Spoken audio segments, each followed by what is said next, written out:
Modhekai Ane Noise. Aiwa Modhe Ane Noise. Aiwa kana. Modhe too much yep. Ko chifuti.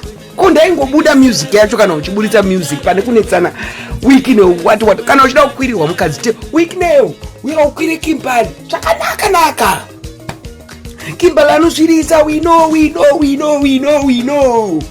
he dzokera kuna chele uko chele ndianga ari mukadzi wako chaiche kwede izvo ana Kimbali uda kusvirwa mukadzi he Noise ndei uda kusvirwa mukadzi taura wiki neyo come yaundilere mukadzi wangu kuduzwe yepi pamani yepi ari maybe prophet wapiwa prophet zvawapiwa zvineine wewe he chai kuti udza Kimbali sheva ndikuendese kuna Shivai mukadzi wako ngasheve koziya ukwire mukadzi wakamboona mukadzi anda ukwirwa nemukomana asina mari nemari ere une mari zvirova ichidundundu kuti handa mari sawa don't have money and my wife will do it for me